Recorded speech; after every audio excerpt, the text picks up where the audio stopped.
Okay, Spanish Main, and this is only the first edition set that we're talking about here. The second made apparently some pretty significant changes in terms of how movement is handled. Okay. First of all, it's one hell of a weird game. There's no question about that, both in terms of the components that are present.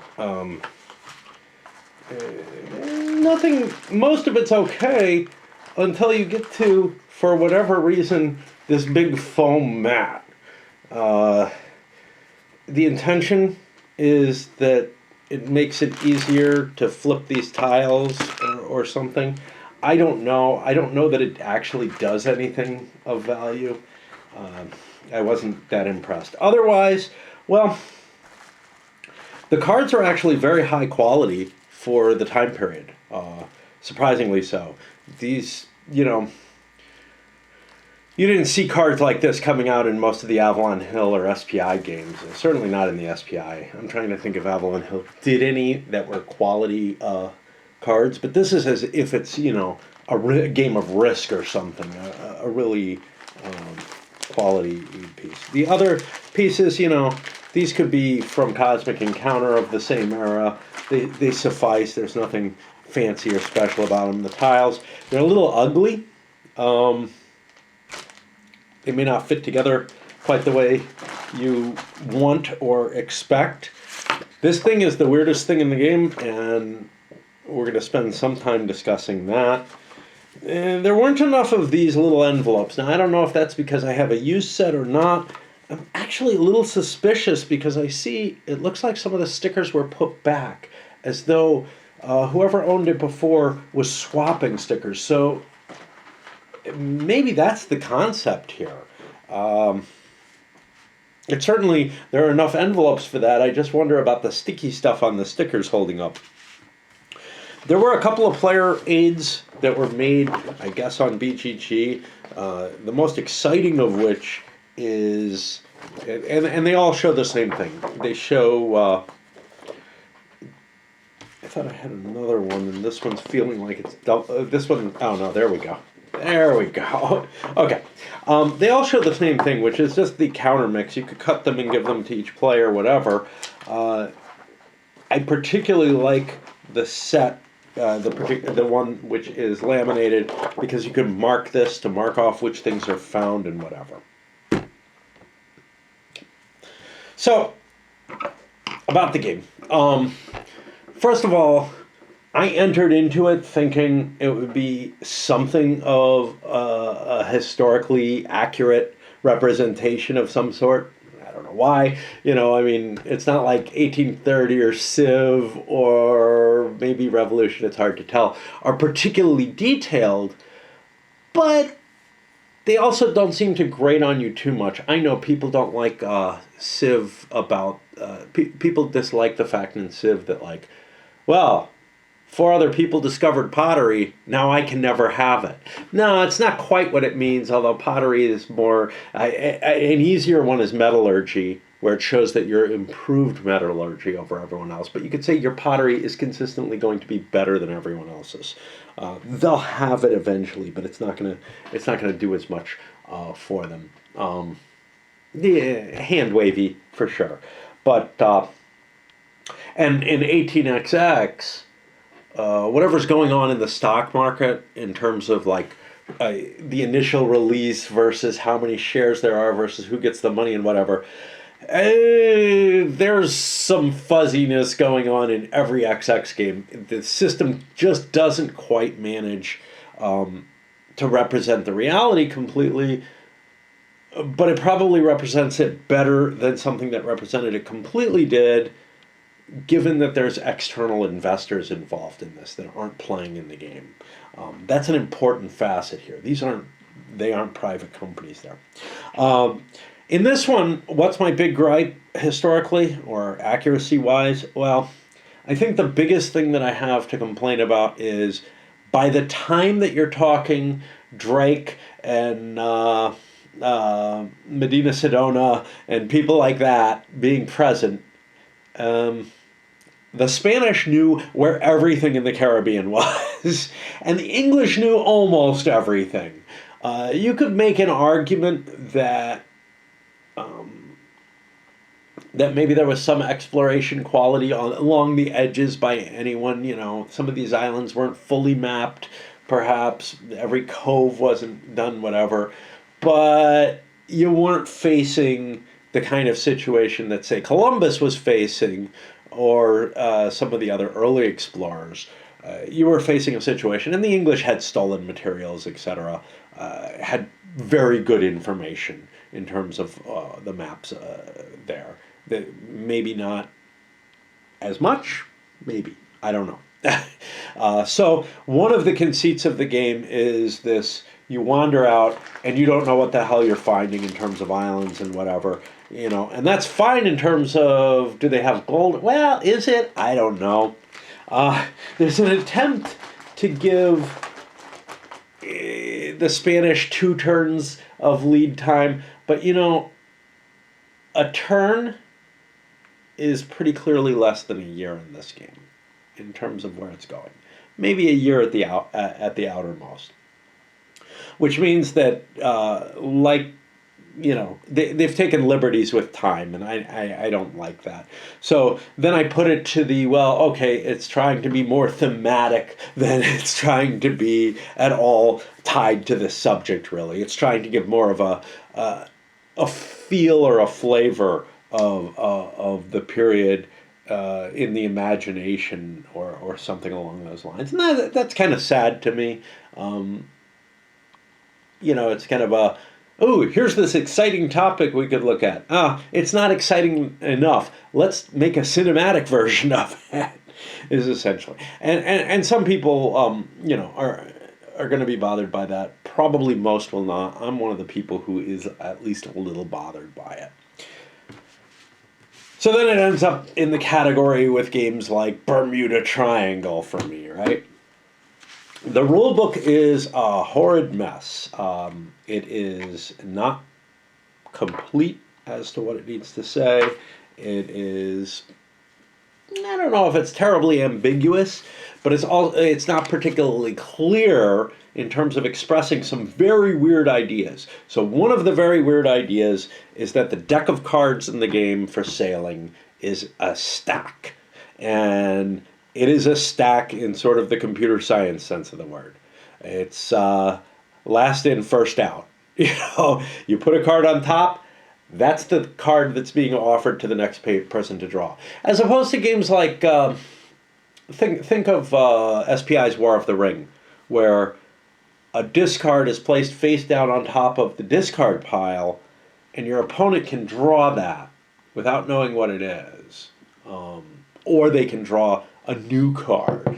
So that has kind of a weird kind of hybrid situation. This has a pure stack, and it's face up, so you know what your option is when you draw the card. This is why I say Tresham likes games with low luck or no luck. This game has significant luck in terms of finding the tiles. Some luck in anything else? Not really. So like that stack is managed by the cooperative energies of the various players. Like, if something is attractive to me, I may draw it, given that I'm in a position where I'm allowed to. If something's not attractive, that may convince me to pass, even though I kind of was counting on drawing something. And I may push another turn and do something that, moves me to another location where I get that choice again. Because the card that's offered doesn't help me. Combat in this is like in Civilization and like in Revolution. It is pretty much entirely a mechanical and predetermined facet. Now, you don't know what the enemy's ship is and what he's carrying, theoretically. But most of the information in this game is most of what you don't know in this game, most of the randomness and perturbations are because of what I call now I can't find the words, hidden trackable information, which is to say, you see what cards the enemy is or your opponents are playing on the top of the stack.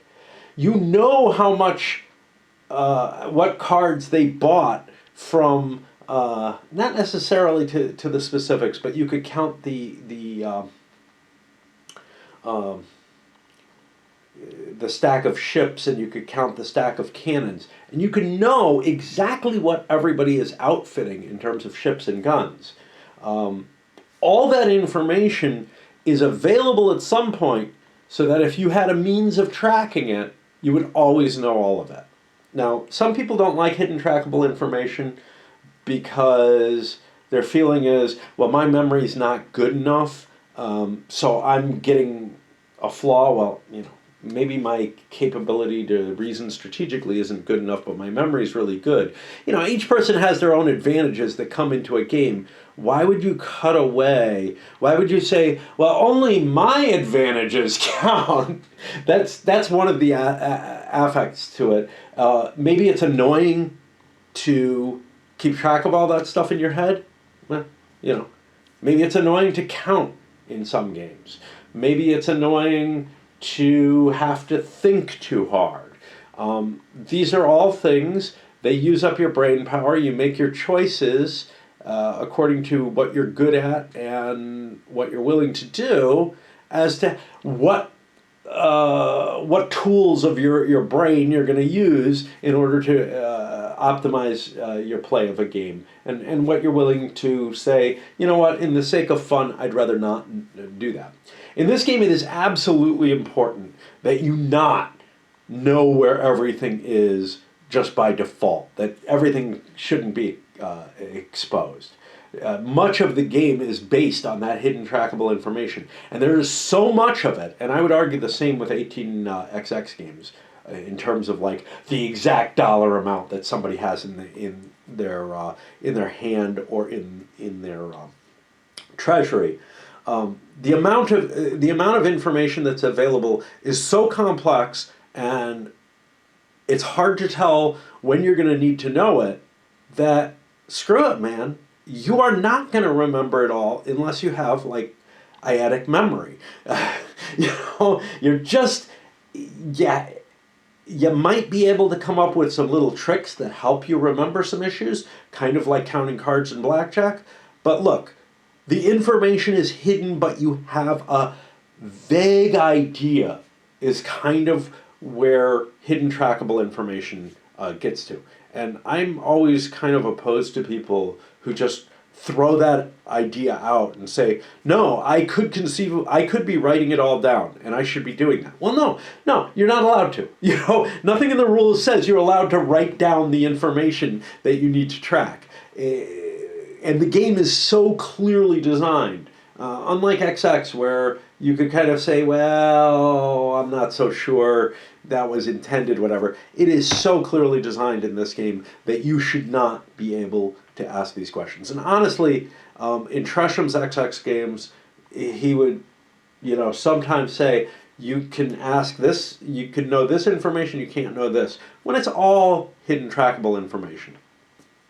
And that's certain information is of absolute importance, and there's a reason that players would know it, and other information, maybe if they want to expend the effort mentally to do it, not writing it down, not delaying the game in that way, it would be fair. Anyway, if you don't like hidden trackable information, don't touch this game. Seriously. It would become something completely different. It already is too much of a strategy game in a lot of ways. But the other weird thing, other than the stack and what the elements of that are, and it means that all you have, you and the other players have control over everything, but you may not have the information that you need because you chose not to capture it using your brain power. You chose to spend your time more productively. The other weird thing is this. You don't have a map that transits you from Europe to the Caribbean. The Caribbean map works kind of like a normal map. This thing does not. I mean, it vaguely has this, hey, Europe's over here and the Caribbean's over here and you got to pass through here. And every now and then you might end up in the same space as an enemy ship, and you're limited to only fighting your official enemy. So the English can only fight the Spanish and vice versa. The other players are vaguely friendly to each other.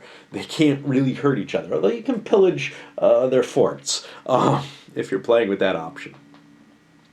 The way this works is you play your sailing cards for exact movement numbers, and there's potential modifiers to that, to move around on this board. And these little arrows force you to move if you land on them, but you've got ways to avoid that using, again, your modifiers. Most of the spaces are open sea, which has a special effect. That effect is that you're allowed to sit there and draw a card from the deck instead of moving, as long as you have 2 or more movement cards, real movement cards already in your hand. Now here's something that is a little different. So this is not hidden trackable information. Well, yes it is. So actually somebody could challenge you if they were tracking it. But you have a hand of cards that is this hidden trackable information, and you're expected not to cheat. But there's, nothing on the cards which makes it possible to tell people that, yeah, you've got a modifier in your hand, so I know that you only have one card that's an actual movement card, so you're sailing shorthanded, so you can't just do certain things like draw a card. You have to play as if you're sailing shorthanded, which means playing your one movement card with or without a modifier and exchanging for the top card off the stack. That's a little problematic. So you got to trust the other players if you're playing with the hidden trackable information as it's meant to be played, and not knowing what everything is. Sometimes I feel like, Tresham was thinking, well, everybody would know everything, so there's no problem with someone like, nobody can really cheat in it, because he doesn't go into it at all. On the other hand, it's very, very clear that the game just doesn't work if you know. There would be no reason for there to be secret envelopes to put your ship's contents in, right? The ship and the ship's contents go in a secret envelope. It's very clear that he intended for this trackable information to truly be hidden. Truly be hidden. I mean, he made special components for it and everything. And among that, though, is the hand of cards that players have, and if that, you can't really challenge someone unless you know exactly what they have, and that's an assumption that's, too much. Now you can say, are you sure you have 2 sailing cards at least? Because it would be very easy to screw up the rules of the game. The game ended because I screwed up the tile placement. I knew it would end that way, and that's another factor to get into. So moving on here, you've got these special event things, and some of them allow you to attack an enemy ship anywhere on here. Some of them allow you to land on various places, and some of them do things like wreck your ship or impact a battle that you're currently involved in or something along those lines. All very weird. Basically, every sailing turn you have to do something. That might be just drawing a card in some cases. If you're involved in a battle, well, the first round somebody attacks, they get the jump. They get to kind of ambush, and they get to hit you with their full strength, and you don't get to respond. But then on the next player's turn, who's in the battle, on the second player in the battle, they shoot back, and then the original first player shoots back. And it continues on that way throughout until something changes through play of cards that move you around on here, maybe get you off the high seas and whatever. What's going on here, like I said, it has a vague geographic element to it, but for the most part, it's just this pure weird abstraction. I could be over near the Caribbean, and you're over near Europe, and we're fighting a battle, and one of us could land in a Caribbean, on the Caribbean board very easily, on the Spanish Main, and one of us could land at our home country very easily, yet we are fighting a battle. You know, very long range guns, whatever. All of this leads me to say this game is not, you know, simulating anything in reality. It's providing really a framework for this, which is why it's very weird, because the second edition, I'm guessing that, like me, the initial reaction was, this thing is just garbage. It's horrible. How can you play with this? The second edition has what looks like a regular map. And I'm assuming there's more to it than that. That you're not just moving on a map from one side of the board to the other. But I'm not positive. I don't have those rules. And this actually feels like it and maybe the stack are the centerpiece of what this game is about. So some people who didn't like this, and I couldn't handle it, initially at least. It caused him to change his design, but in doing so, he got rid of one of the key elements in the game. Kind of like how Civilization is this pure horse race game. I talked about this before, and, you know, well, various expansions to it broke that, made it worse. And then Advanced Civilization was like, screw it.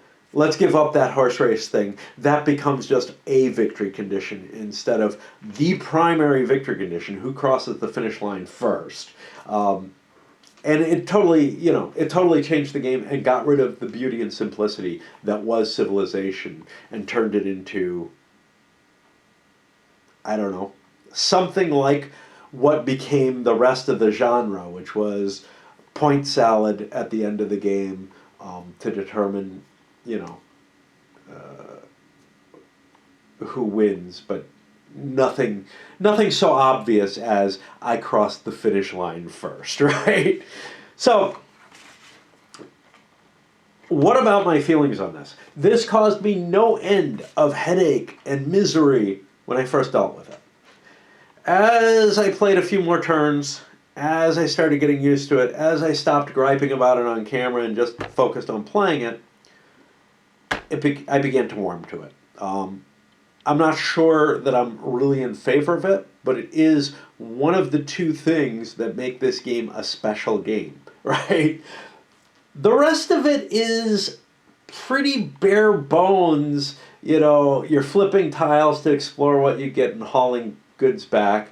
There's not much to it to really drive it. There's not enough chrome or anything like that. It's a very simple system, other than, you know, these couple weird things.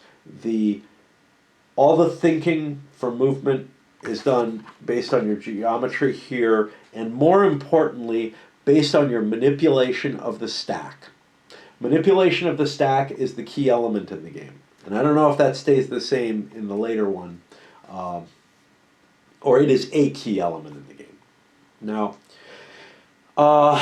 one of my worries with the game, though, is that it feels like the Spaniards are at a significant disadvantage. Now, I've only played it once. I can't give you any guarantees. I screwed up some stuff early on with the Spanish, but they have 2 turns, which will get them most of the way to the Caribbean for the most part, before the British start. They have more money than the British do. All sounds good, but it's not really. Because the British have better cards. The British have better hands. Not so much for moving across the board, but for fighting. For putting themselves into a fighting position. And what that kind of means is that if you start, so some of it may be my decision, which is that the Spanish have to explore the Caribbean. It's too risky to take a big ship. So they take the biggest of the ships which can survive shallow water that they can afford. Well, that costs them $12. They start with 16 bucks. So they could start with enough ship that the English couldn't easily defeat them.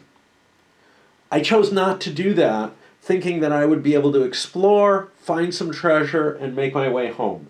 That's not the case. And the English have equal-sized ships with better sailing cards. They beat me in general, one way or another.